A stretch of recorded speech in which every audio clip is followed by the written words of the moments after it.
Hai, perkenalkan nama saya Anjeli Vita Kesek, mahasiswa Fakultas Ekonomi dan Bisnis Universitas Samratulangi, jurusan Manajemen dengan NIM 1906 1102 Pada saat ini saya akan membawakan video penjelasan dari beberapa materi mata kuliah perilaku organisasi.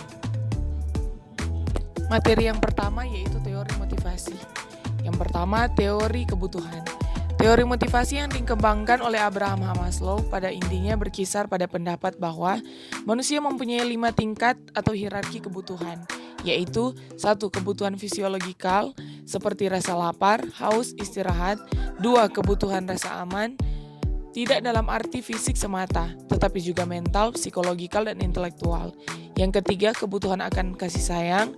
Yang keempat, kebutuhan akan harga diri, yang pada umumnya tercermin dalam berbagai simbol-simbol dan status. Dan yang kelima yaitu kebutuhan aktualisasi diri, dalam arti tersedianya kesempatan bagi seseorang untuk mengembangkan potensi yang terdapat dalam dirinya sehingga berubah menjadi kemampuan nyata. Yang kedua yaitu teori kebutuhan berprestasi. Karakteristik orang yang berprestasi tinggi memiliki 3 ciri umum, yaitu 1. Sebuah preferensi untuk mengerjakan tugas-tugas dengan derajat kesulitan moderat. Yang kedua, menyukai situasi-situasi di mana kinerja mereka timbul karena upaya mereka sendiri dan bukan karena faktor-faktor lain, seperti kemujuran misalnya. Dan yang ketiga, menginginkan umpan balik tentang keberhasilan dan kegagalan mereka dibandingkan dengan mereka yang berprestasi rendah. Yang ketiga yaitu teori Clayton-Alderfer. Teori Alderfer dikenal dengan akronim ERG. Akronim ERG dalam teori Alderfer merupakan huruf-huruf pertama dari 3 istilah yaitu E yaitu existence, kebutuhan akan eksistensi dan R yaitu relatedness, kebutuhan untuk berhubungan dengan pihak lain, dan G yaitu growth, kebutuhan akan pertumbuhan. Jika makna ketiga istilah tersebut dialami, maka akan tampak 2 hal penting. Pertama, secara konseptual terdapat persamaan antara teori atau model yang dikembangkan oleh Maslow dan Alderfer. Karena existence dapat dikatakan identik dengan hierarki pertama dan kedua dalam teori Maslow, relatedness senada dengan hierarki kebutuhan ketiga dan keempat menurut konsep Maslow, dan growth mengandung makna sama dengan self-actualization menurut Maslow.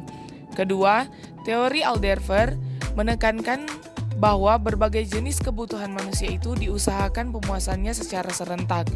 Apabila teori Alderfer disimak secara lebih lanjut, maka akan tampak bahwa yang pertama, makin tidak terpenuhinya suatu kebutuhan tertentu, makin besar pula keinginan untuk memuaskannya. Yang kedua, kuatnya keinginan memuaskan kebutuhan yang lebih tinggi semakin besar apabila kebutuhan yang lebih rendah telah dipuaskan. Dan yang ketiga, sebaliknya, semakin sulit memuaskan kebutuhan yang tingkatnya lebih tinggi, semakin besar keinginan untuk memuaskan kebutuhan yang lebih mendasar. Yang keempat, yaitu teori Herzberg atau teori 2 faktor. Ilmuwan ketiga yang diakui telah memberikan kontribusi penting dalam pemahaman motivasi Herzberg. Teori yang dikembangkannya dikenal dengan model 2 faktor dari motivasi, yaitu motivasional dan faktor hygiene atau pemeliharaan. Menurut teori ini, yang dimaksud faktor motivasional adalah hal-hal yang mendorong berprestasi yang sifatnya intrinsik, yang berarti bersumber dari dalam diri seseorang. Sedangkan yang dimaksud dengan faktor hygiene atau pemeliharaan adalah faktor yang sifatnya ekstrinsik, yang berarti bersumber dari luar diri, yang turut menentukan perilaku seseorang dalam kehidupan seseorang. Menurut Herzberg, yang tergolong sebagai faktor motivasional antara lain ialah pekerjaan seseorang, keberhasilan yang diraih, kesempatan yang bertumbuh, kemajuan dalam karir, dan pengakuan orang lain.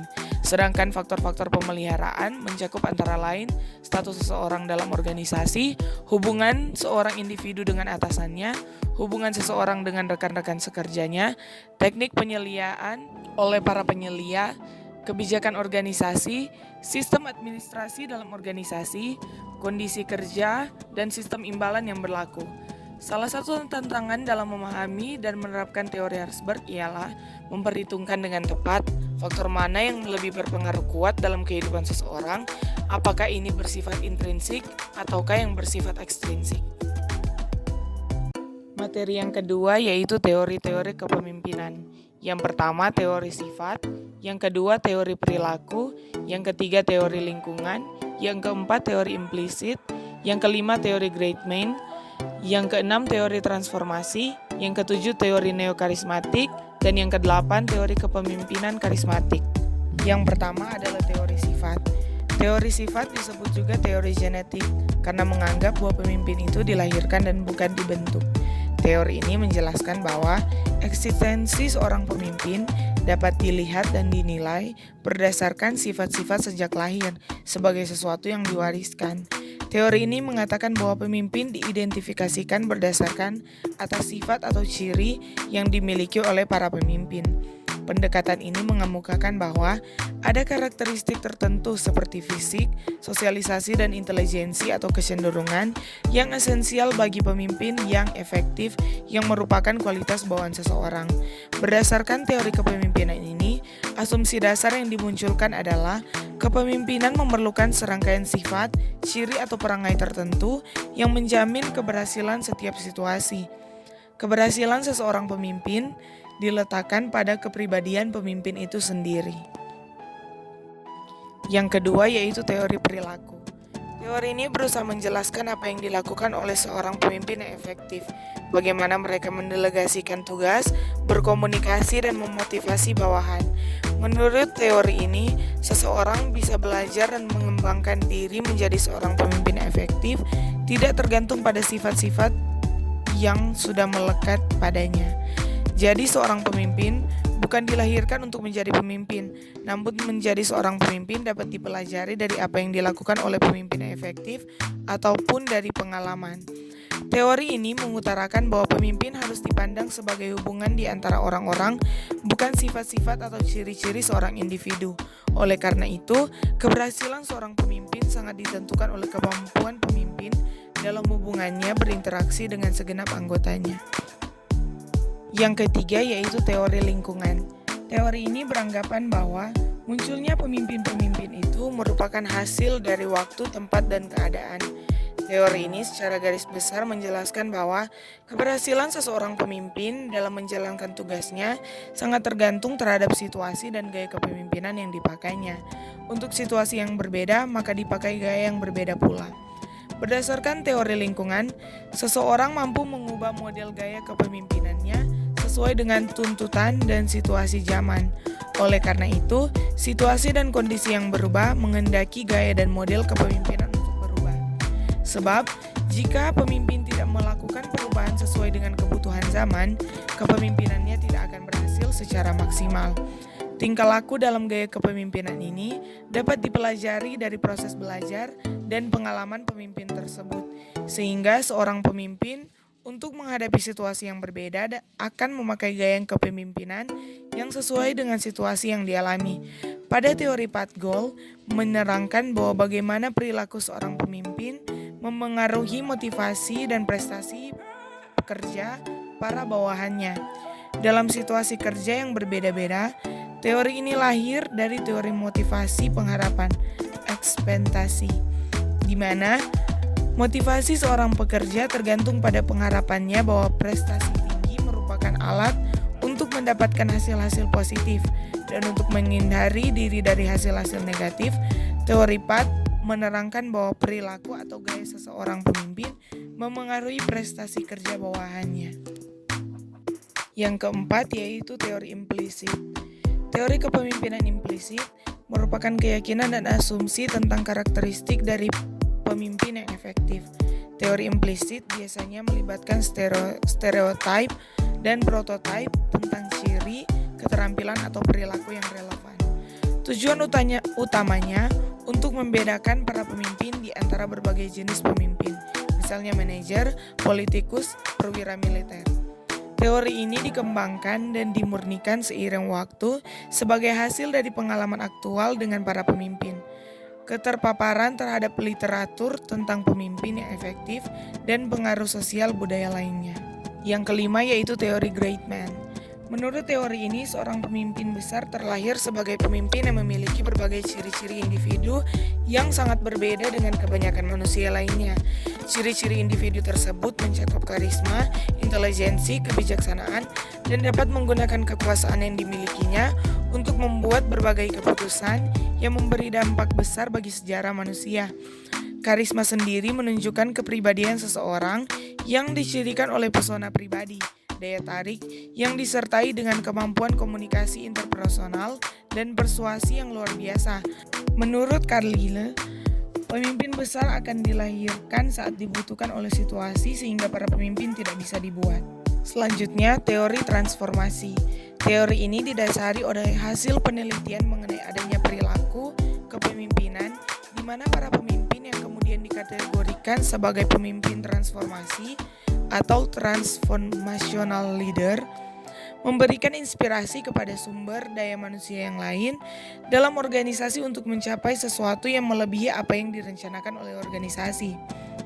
Pemimpin transformasi juga merupakan pemimpin visioner yang mengajak sumber daya manusia organisasi bergerak menuju visi yang dimiliki oleh pemimpin.